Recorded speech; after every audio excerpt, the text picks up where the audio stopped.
Hey, it's Hawken with Topdon, and today we're going to do a walkthrough video on the new Phoenix Lite 3. The Phoenix Lite 3 has brought a couple of additions as far as features go versus our previous Phoenix Lite 2. Now, you may notice as it sits behind me here that it looks very similar to the Phoenix Lite 2, and in fact, the hardware is the same form factor. So the size and the shape will be the same as the Phoenix Lite 2. What we do see as far as changes here are some additional features that you will find very beneficial. To start off with, the Phoenix Lite 3 has the ability to add ADAS software. Now that is a one-time activation fee that you pay to add that to the tool. The software will allow you to do dynamic and static calibrations.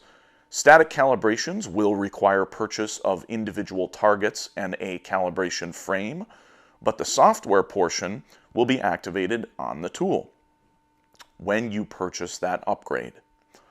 The Phoenix Lite 3 also offers module topology as a standard feature. This is a difference between the Lite 2 and the Lite 3 as well. Now, we have also made one major change to the hardware, which lies within the communication interface. The communication interface now supports CAN-FD. So CAN-FD is a newer, faster data transmission protocol that you will find on many newer vehicles starting around roughly 2018 and newer. Some vehicle manufacturers still have not adopted this, but many have. That means this communication interface will better equip you to work on newer vehicles. One other benefit you will see with the communication interface is inside this little door, we have a USB connection. Why is this helpful? Number one, when we connect the dongle specifically to the body or the tablet itself and hardwire it, we get faster data transmission. We also gain the ability to use the Topdon T-Ninja box for specific functions like module cloning and key work. So that is obviously a nice benefit to have added on to the Phoenix Lite 3, which we did not have access to previously. As far as the rest of the tablet goes, it's very similar to the Lite 2. We do have the big large kickstand here on the back, which you can see, which allows us to hang this over the steering wheel so that you'll be able to comfortably and easily use the tool. We also have the USB port under the little protective door here, just like we do on the Lite 2. We have a USB-C and a USB-A so that you can connect various accessories, including the Topdon Thermal Imager, which is USB-C designed for Android, the Topdon BT Mobile Pro S battery tester, and the Topdon oscilloscope. So that's a great benefit and a lot of features packed into a compact, convenient, and lightweight, but highly ruggedized tool. So I think you'll find the Lite 3 meets a lot of your needs, whether you're a DIY or a professional working on vehicles. So we're going to go ahead and launch into the walkthrough of the software now. And so let's go ahead and get started. And now we're going to walk through the Phoenix Lite 3 and show you all of the various menus and get you acquainted with the tool. So the first thing we're going to do is show you the settings menu. And we do have two ways to access this. We can go to the user info button here, or the gear in the top right corner. We're going to go ahead and tap that. We'll start all the way up at the top. Up at the top we have our serial number for our dongle, which is also written on the dongle itself. That serial number is the serial number you will use to register the tool for auto-auth. Here we have fix MDCI firmware. If we have any issues connecting the dongle to the vehicle, establishing a connection, or we have any issues getting the dongle to talk to the tool, we can try the Fix MDCI firmware selection. We then have Data Stream Sample, where we can review any data stream information that we have saved from a vehicle. Next, we have Profile. Profile allows us to set a nickname, our gender, if we care to, and our email as well. This is the email that people will see on the reports that we send. Wi-Fi allows us to connect to a Wi-Fi network in order to download updates for the tool, access online functions, and of course send information like reports. Diagnostic Software Clear allows us to remove unneeded software, and or if we need to remove the software for reinstallation to try and troubleshoot, we can also do that through this menu. As we scroll down further, we see business information. Here, we can enter in all of the information about our shop if we have a shop. We can upload a logo if we want to, as well as adding an email and a telephone number. And these will appear on the reports that you generate from the tool. Then we have customer management. If we want to input individual customers in this section, we can do that. We're not going to do that right now. Photo album lets us access any of the photos that we take with the tool, whether that is a screenshot or if that is a picture with the camera on the tool. Screen recorder is where we find videos that we have recorded with the scan tool's screen itself. And that is a function that we'll show you how to access in just a moment. Upload log allows you to send any log data if you have an error, if a function does not work correctly, or a function is missing. You can upload the logs through this section. We're not going to go through that right now. You can also access the feedback logs from the feedback button on the main screen. We will show you that. Settings allows us to go a little bit farther into the tool to modify other settings. So in the About section here, we can check for updates to see if this has any updates, and we can also hit our system upgrade to check and see if we have any updates for the system itself. Looks like we're on the latest version. So those are two places to check for updates. Units allows us to change from metric to English. Time system allows us to change from a 12-hour format to a 24. We can also tell the tool to automatically update by toggling the radio button here. Language lets us change our language to any of the supported languages on the tool. Time zone lets us select where we are located so that the reports print with the proper date and time information. Renewals is if we need to update or renew our subscription and we have purchased a renewal card from our dealer. Clear cache is a tool that we can use if the tool starts to run slower or you have any anomalous behavior. You can clear the cache. Just be aware that when you clear the cache, you may also delete some of your reports and other saved information. So make sure that you have used a USB drive to back up that information before you do that. USB connection mode is designed for switching the purpose of the USB port on the tool. So if we are using a USB accessory like the thermal camera, we may need to change the USB connection mode. It should automatically switch, but if it does not, this is where you find that setting. Restore factory settings is used in extreme cases where the tool maybe has slowed down extremely, is no longer functioning correctly, and you're having some major issues. Typically, this is not something we want to press unless we are being directed to do so by the support staff. But you need to know where that is located. Now that we've gone through the settings menu, let's kind of take a tour for the rest of the options on the main screen. Next, we have the feedback section. The feedback section is if we have any problems with the specific software on a vehicle, missing information, incorrect information such as a mislabeled data PID, a fault code that doesn't properly decode, a data stream that does not display correctly, anything of that nature, we can go into the feedback section and we can attach logs from the tool. Now, we have not used this tool on any cars yet, so we don't have any options to do feedback yet, but we can submit a feedback log from here and attach screenshots, which will in turn allow the engineers to resolve any issues and or add or update features to the tool. History is where we can find information about what vehicles we have used this tool on. It will save some of our information, reports, screenshots, and other diagnostic data that we have saved on the vehicle. Library takes us to a number of quick links that we may find useful.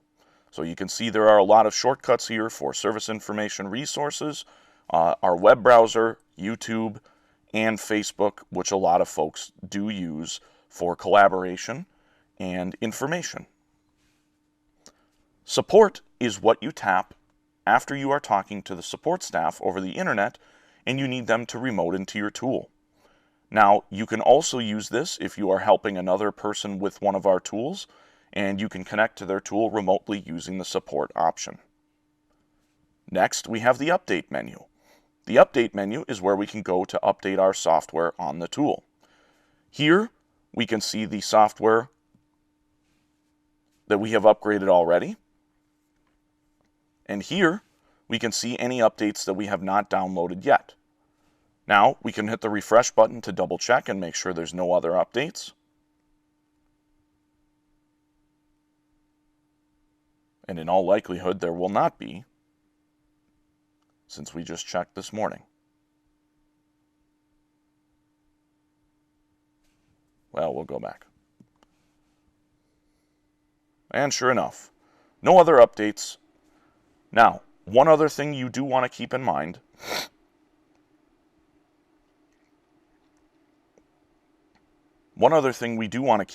here, specifically, is that we do have the option to change which version we are downloading.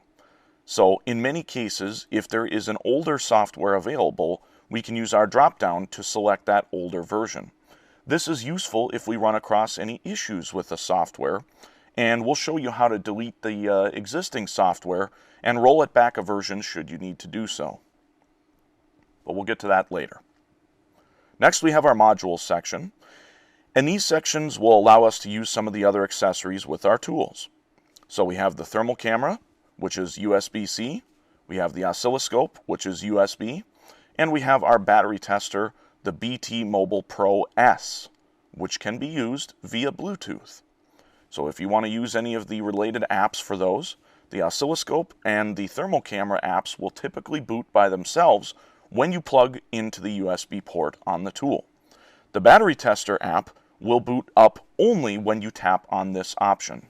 Now, you do also have the ability to add ADAS to this tool. So we can see here, if we had activated ADAS software on this vehicle, we could go into the ADAS calibration section and do an ADAS calibration as well. Now, we have not activated ADAS on this particular tool, so we will not demonstrate that today. Now, the ADAS activation is a one-time software subscription fee.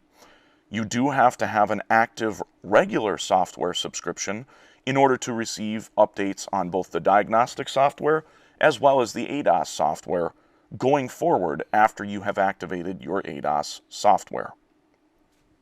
We also have our services menu, which is a quick shortcut to performing a large variety of functions related to basic services on the vehicle. So if we need to reset an oil reminder, we need to reset a battery management system, perhaps we put a new battery in the vehicle, this is just a shortcut we can use to get to that information.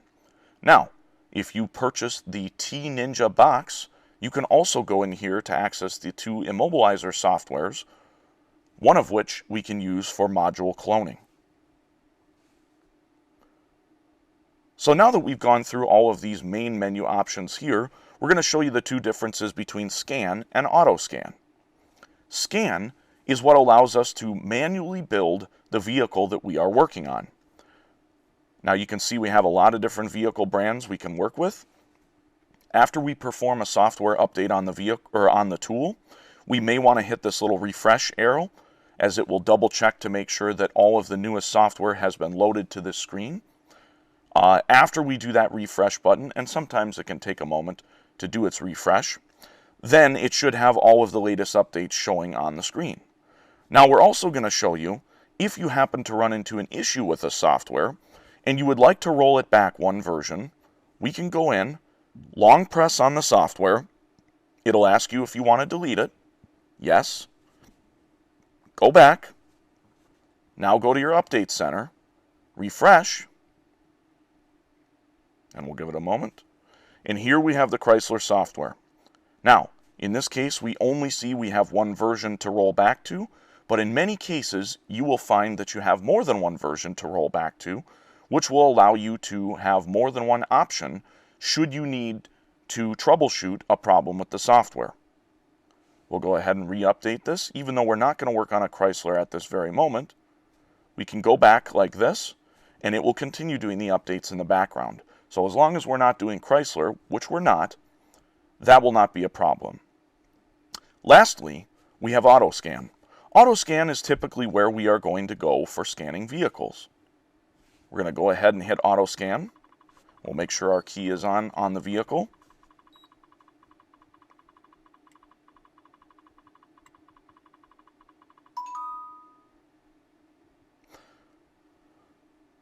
And we've got a 2015 Volkswagen Jetta. So now from the screen we see the VIN displayed, we see the year, the make, and the model. Now we're going to go into the scan button.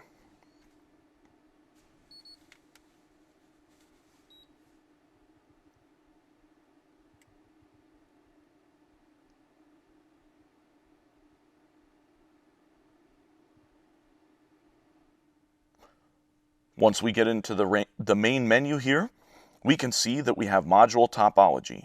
And as you may have noticed, module topology is one of the newest features available, specifically on the Lite 3 as a standard feature. So it's nice to have this at your disposal as a standard feature on the Lite 3. And now we'll go through kind of some of the other menu options that you will see.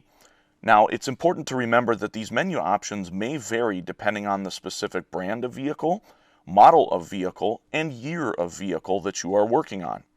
Now, when we are dealing with Volkswagen, we will often see a lot of options across this top banner. And I would encourage you to explore this. But we do have a lot of shortcuts. So if we did have ADAS activated on this tool, we could go into the ADAS menu through here. We have some online functions, which you may or may not be familiar with on Volkswagen on our tools. But we do have online coding on the Phoenix Lite 3. On some of our higher level tools, there are additional functions in the online functions section. We can also tap on guided functions. And in many cases, this will walk you through performing basic service functions on the vehicle. We have to choose our engine. And we have to download some additional software in order to perform this, which usually doesn't take super long.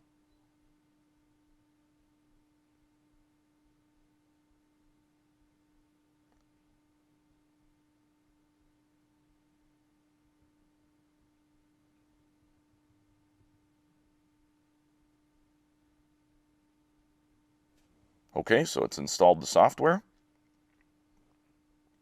And now you can see we have a menu with all the different control units on the vehicle. If we tap on a vehicle, we will have access to guided functions. And this is where the tool will walk us through doing various relearns and basic settings, just like the Volkswagen factory scan tool. We're actually going to go back here. We did not want to do that. I accidentally tapped it. But we do have access to these guided functions, so it is really nice to have that menu. So we're going to go back out here to our main topology menu, and we'll show you some of the other stuff up on the banner. So special functions is where you will find other various special functions, things that may be common procedures that you need to perform on a vehicle. So keep that in mind. That's just another shortcut you can get to that. Full systems list lets us see all possible equipment that could be on this vehicle, which is, again, not being filtered based on the actual VIN or the information acquired as the tool is scanning the vehicle. That's a comprehensive list of all possibilities. System list, on the other hand, is going to get filtered by the vehicle's specific equipment based on the VIN. So we can see here, this is more of a traditional display of information. Some people prefer this over the topology menu. I prefer the topology menu, but of course you do have freedom to choose. So now let's talk about scanning. So we have a couple of different options down on the bottom. We have a choose to scan, which basically we can select which modules we want to scan. We have a gateway scan, which I typically do not use. You can see this is basically just a check to see what modules are in fact equipped on the vehicle. System scan is just a various pinging of the modules to see if they are talking. It is not, in fact, pulling codes from the vehicle. It is only checking to make sure that the modules are talking and that the scan tool can actually communicate with them. So we'll hit pause because we're not actually going to go through that. And we can swipe from the side of the screen back to clear the results. As a shortcut, anytime you need to go back, just swipe from the side of the screen towards the middle, and you can do that on either the left or the right of the screen. Okay? So the menu that you're going to typically use is Smart Scan. Smart Scan is going to go through and physically check all modules for fault codes. Now, one of the things we want to be aware of when we're doing this is modules that turn green should not have any fault codes in them. Modules that turn red do have fault codes in them, and the scan tool has found those. If the module turns gray, it either means that it is not equipped or that it is not communicating. If it is not communicating, you will typically find faults in other modules on the same network that will state they cannot talk to that given module. Now, there is no problem with communication on this particular vehicle, so we do not need to be concerned about that right now, but it is an important piece of information you should be aware of.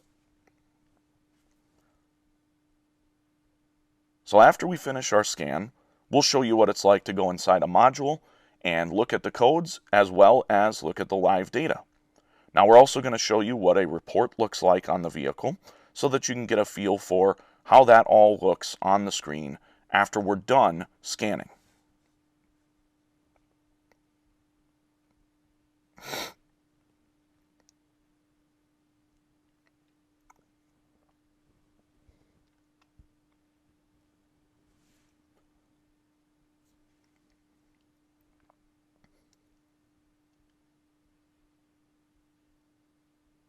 Okay, so now we have finished scanning this vehicle and we can hit our report. Or if we want to clear the trouble codes right from the screen, we can do that here. We're going to hit report. Now here we have some information.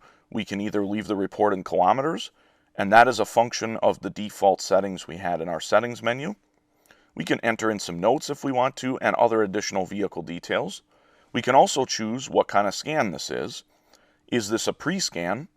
Is this a diagnostic scan partway through our work? Or is this a post-scan because we're either done doing the diagnosis and we fixed the car, or we have completed maybe an ADAS calibration? We can skip this menu as well if we want. We're going to hit OK. Now you see all of our information is loaded based on what we put in the settings menu, and because we did not put any information in for a shop name, a telephone, or otherwise, we don't have anything in here. Now, if we want to add some more details like technician name, customer name, and repair order number, we can also enter those right here as well. Now, Sync allows us to actually add a pre and a post scan together in one report. We can also add pictures by taking pictures with the camera on the tool itself, or we can use screenshots if we want, and we'll show you how to do screenshots in just a moment. We're going to hit OK and move to our report. Now our report comes up. You can see all the information we did or did not enter in the settings menu is present. You can see pretty much everything's blank because we didn't really put anything in. We can see our QR code, which allows us to pull this report right off of our tool very quickly with any phone or tablet that can recognize QR codes.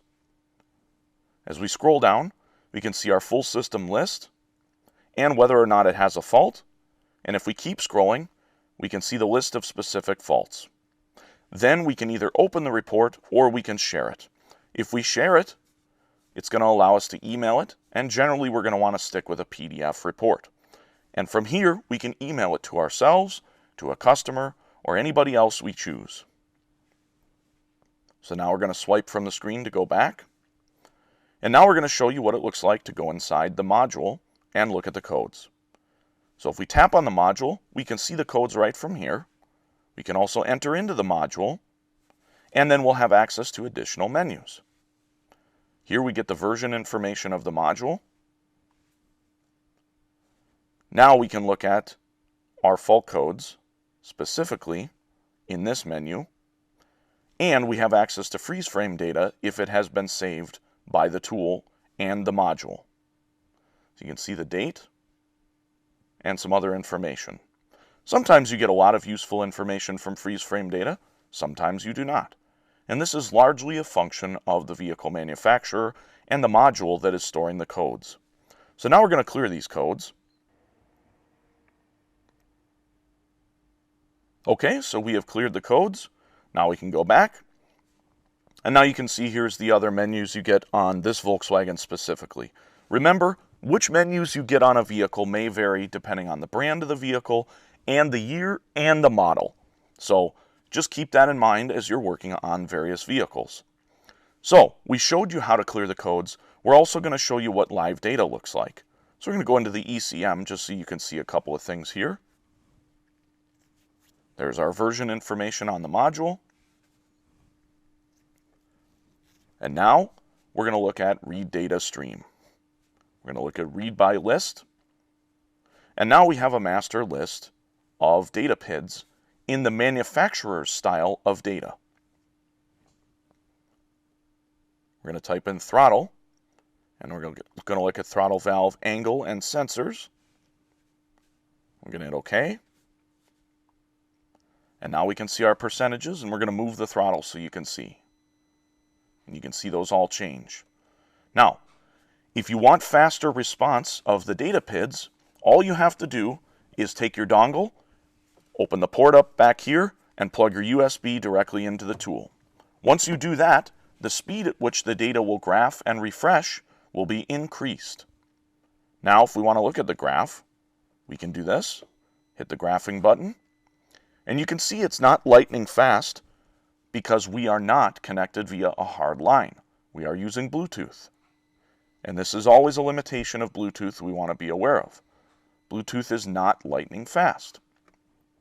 However, we still can get valid data via the wireless connection. So we're going to go back here. And now if we want to change any other data PIDs we want to look at, we can do that. We can also select all or unselect. And when we're doing graphing, we have the ability to do a couple of different things. We'll just select a bunch of different stuff here. If we hit graph, we can actually graph quite a few data PIDs together. If we want to combine them, we can do up to 4 together at once. So if we wanted to select these 4, we can have 4 graphs all integrated into one. Now again, if you're going to do graphing, I would always recommend you connect your USB cable to your dongle, as it greatly increases the speed at which the graphs will respond and the resolution of the data you're looking at. Now, maybe you're looking at this and you want to be able to take a screenshot. If we swipe from the top of the screen down, we have some different icons available. We can shortcut to our Wi-Fi by long pressing on that icon. We can shortcut to our Bluetooth menu by long pressing on that icon. We can turn on screen record by tapping the little camera there, or video recorder, and then if we tap down here, we can start a screen recording. If we don't want to do screen recording and instead maybe we want to do a screenshot, we can hit that button. Now we have a little camera that we can drag around to leave it in a place that's convenient. And anytime we want to take a screenshot of what we're seeing on the screen, we just tap that little icon. We'll turn that off. Now if you want to open up the actual camera on the back side of the tool, we can easily do that. And if we need to rotate the display for any reason, we can do that there as well. We also have settings for our brightness on our screen. Remember that brightness will affect your battery life pretty dynamically. So the brighter the screen, the more the battery will be depleted faster. If you want to turn the sound up and down, you can certainly do that here, all the way to mute, all the way to max. Usually I leave it down pretty low. And then we can swipe away once we're done. So, we have now gone through and shown you a number of different pieces of information here. The basic walkthrough on the tool, where we can find various pieces of information, how we get to all of the things that we're going to do on a regular basis, like code scanning, navigating live data, graphing live data, things of that nature. So, we're not going to go through anything else really specifically here, but we want you to be aware that your tool has a great number of different features and functions at your disposal. And of course, if you need any help finding things on the tool, or you're struggling to complete a function, feel free to give us a call and we're happy to help you with the software side. We do not offer vehicle support, but we are happy to try and assist you using the software itself if you are having trouble navigating. If you have other questions about navigating your software, make sure you check out the YouTube channel, as we do often make new videos on a lot of different situations with various vehicles, which will help you get more comfortable and confident with your tool. So, we're all wrapped up here for our walkthrough. If you do want to go back to the end or the main screen, but not exit out of your diagnosis, you can hit the little home button.